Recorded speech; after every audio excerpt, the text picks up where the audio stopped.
Good afternoon, and thank you all for joining us today.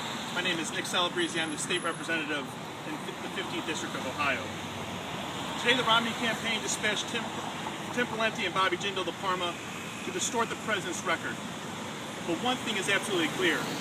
All the political spin and rhetoric in the world can't hide the fact that Mitt Romney was an outsourcing pioneer at Bain Capital, one who shipped jobs overseas to make a fortune for himself and his stakeholders.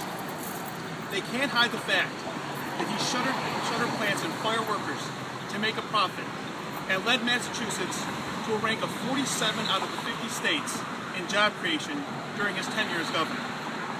And lastly, Governors Jindal and Pawlenty can't hide the fact that Romney advocated for letting the auto industry go bankrupt, devastating the 1 in 8 jobs in Ohio that depend on it.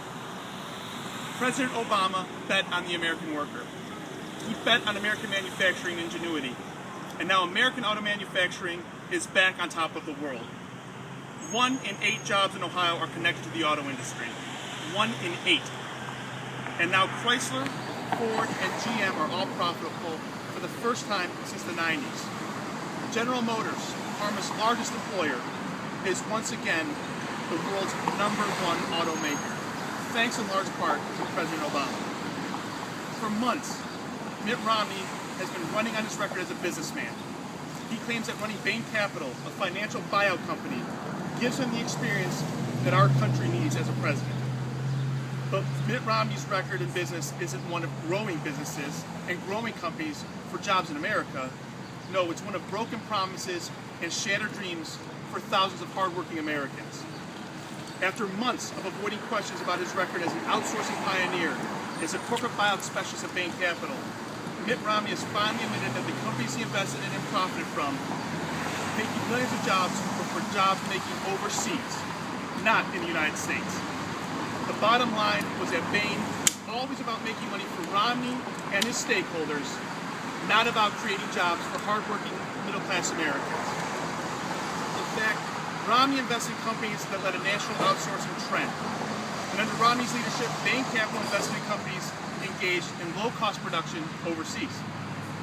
The Washington Post recently reported that the companies Romney invested in and owned were pioneers in shipping American jobs overseas. Romney has not stood up to China on jobs. He's actually done the opposite. He sent our jobs there, and he fails to stand up to Ohio on trade policies as well. When President Obama imposed tariffs on the tires that the Chinese were dumping into our market, Romney criticized the president, calling it bad for our nation and bad for our workers. Tell that to the Ohio workers who now have jobs. Tell that to our Ohio manufacturers who can compete with anyone in the world, so long as it's on a level playing field.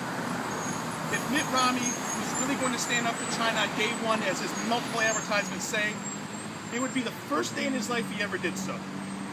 It is clear that he will not stand up to China.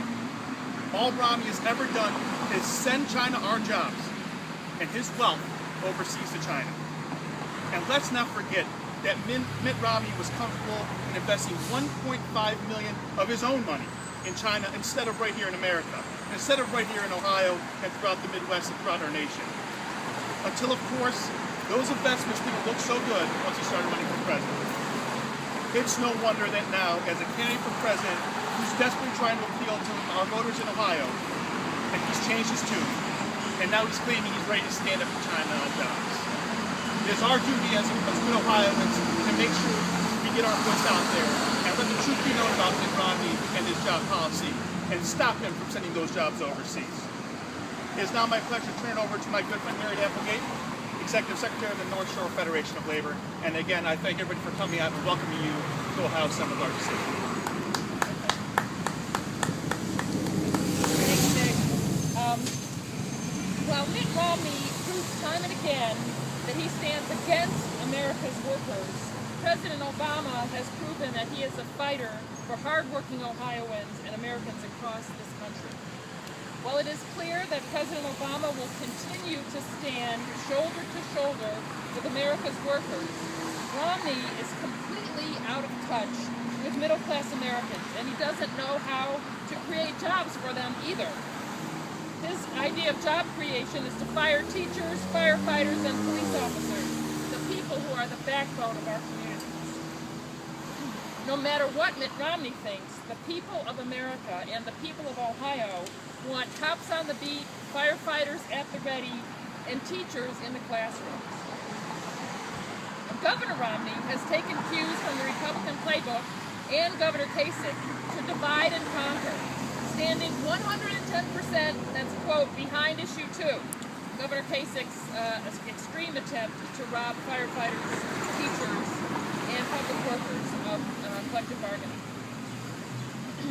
Dispatching this pair of Republican cronies to karma is just one more clear sign that Mitt Romney is out of touch with Ohio's middle class and wants to go back to the failed economic policies of the past that drove our economy into the ground in the first place.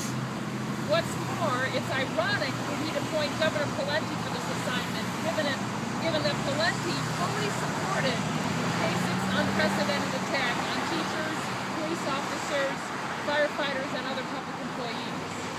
Ohioans soundly defeated issue 2 at the ballot last November, but Romney continues to attack our firefighters, police, and teachers, just like he did in Massachusetts when he was governor. If he had his way, Mitt Romney would make issue 2 a nationwide problem. Jindal, Pawlenty, and Romney are the perfect triumvirate for robbing workers of their rights, undermining our economic recovery, and hurting the middle class. In stark contrast, the president believes the economy grows not from the top down, but from the middle class out. And he has an economic plan to do that. A plan that focuses on education, energy, innovation, infrastructure, and a tax code that creates American jobs and pays down our debt in a way that is balanced. We need a president who stands up and fights for the middle class. And that is why we are looking forward to welcoming President Obama to Parma this evening. And with that, we'll open it up for questions.